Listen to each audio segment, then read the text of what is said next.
Good day and welcome to Fireside with the Chaplain. Today's word of the day is ignore.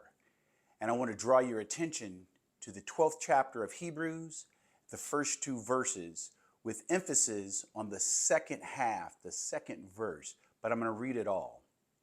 So then, let's also run the race that is laid out in front of us, since we have such a great cloud of witnesses surrounding us.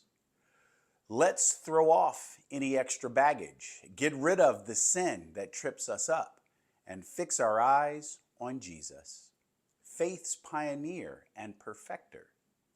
He endured the cross, ignoring the shame for the sake of the joy that was laid out in front of him, and sat down at the right side of God's throne.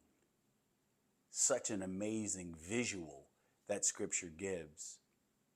Ignoring is a spiritual discipline that helps us stay focused on God's purpose.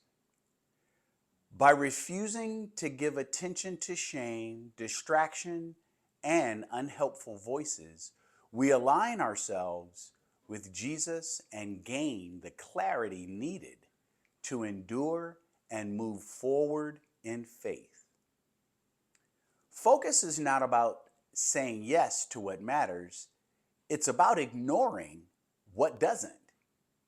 Ignore means to pay no attention to something or someone deliberately, to refuse to be distracted, influenced, or consumed by what is not aligned with purpose, our purpose, or truth. Now, if we look a little deeper here, we might see something interesting. We live in a time where everything competes for our attention. The news, opinions, expectations, and endless noise. Yet the call of Hebrews is clear.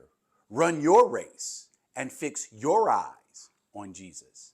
That kind of focus requires intentional ignoring. Jesus gives us an example as he endured the cross by ignoring the shame.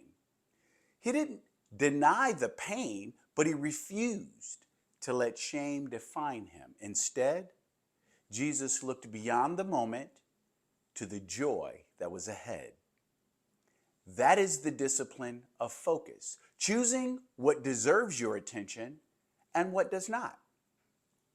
Many of us are carrying unnecessary weight because we refuse to ignore what is trying to distract us. We give attention to criticism that doesn't build us up, fear that doesn't guide us, and voices that don't align with our purpose or God's truth.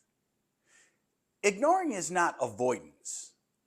You see, ignoring is alignment.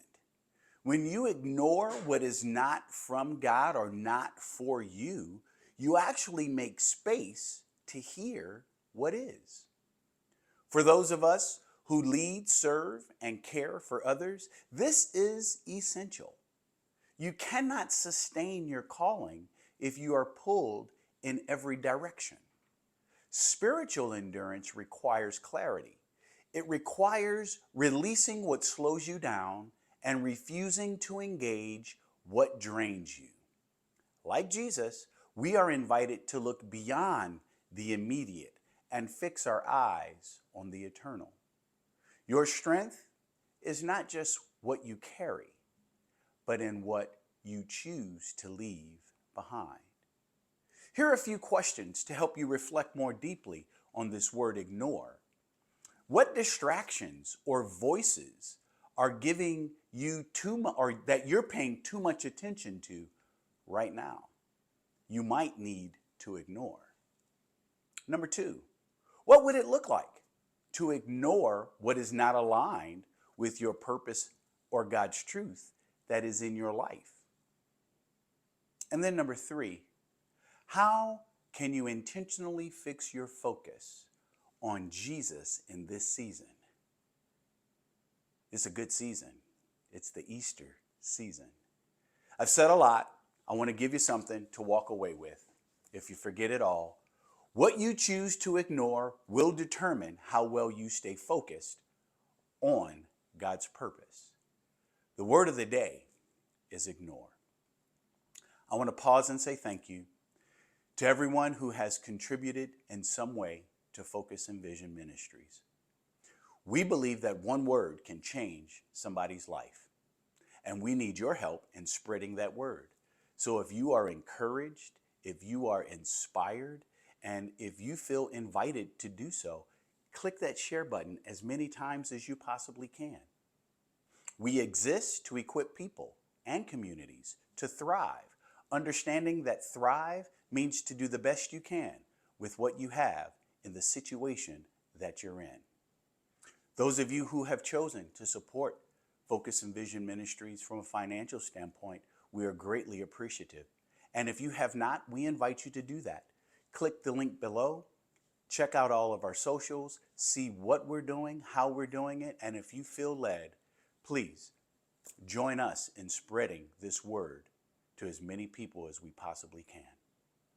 Until we meet again, may God be with you and may you be well.